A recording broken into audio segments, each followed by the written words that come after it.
Une croyance populaire que l'égalité entre les femmes et les hommes est atteinte alors qu'elle ne l'est pas.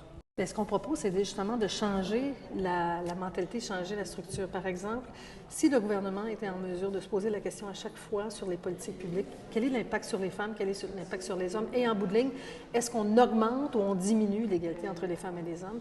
Déjà, on aurait un gain pour l'égalité des femmes. Les femmes, quand elles travaillent à plein temps, gagnent encore 76 % du salaire des hommes, alors qu'en 2000, elles gagnaient 79 % du salaire des hommes. On a diminué, on a une perte nette là. Malgré la loi sur l'équité salariale, c'est inquiétant. Les femmes ont vu une augmentation de salaire de 1 à 1,5 % depuis ces années, alors que les hommes ont vu des augmentations allant jusqu'à 5 % au cours de ces années. Ça, c'est inquiétant.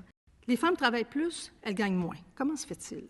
Les femmes travaillent plus, mais elles travaillent plus à temps partiel. 25 % des femmes qui sont sur le marché du travail sont à temps partiel. 85 % des emplois à temps partiel sont payés à salaire minimum. Les femmes veulent travailler, mais elles veulent avoir des enfants. Ma génération, cohorte 50 ans, 51 ans, est la génération qui a eu le moins d'enfants au Québec, de femmes. Pourquoi? Parce qu'à ce moment-là, il n'y avait pas de politique familiale. Alors, on choisissait soit de travailler ou soit d'avoir des enfants. Alors, tant que les métiers traditionnellement masculins vont être faits pour des hommes qui ont des épouses à la maison, qui repassent les chemises, qui s'occupent des enfants, les femmes, elles n'iront pas parce qu'elles n'ont pas d'épouses à la maison.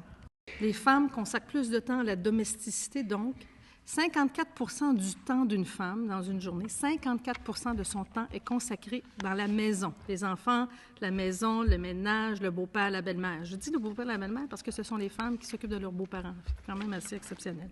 Les femmes au Québec, grâce à la politique familiale du gouvernement du Québec, ont choisi de travailler et d'avoir des enfants. Mais une fois qu'elles ont fait ce choix-là, elles arrêtent le choix aux emplois qui leur permettent de concilier le travail et la famille. Et ces emplois-là sont des emplois traditionnellement féminins. Premier choix des femmes en 2001, secrétaire. 2006, secrétaire. 2001, vendeuse et commis. 2006, vendeuse et commis. 2001, caissière. 2006, caissière. Les femmes, elles sont plus éduquées qu'avant. Elles choisissent toujours les métiers pas payants. C'est pas en mettant de l'argent pour que les gars aillent dans les métiers payants qu'on va changer la situation. Il faut mettre de l'argent pour mettre les femmes dans les métiers payants.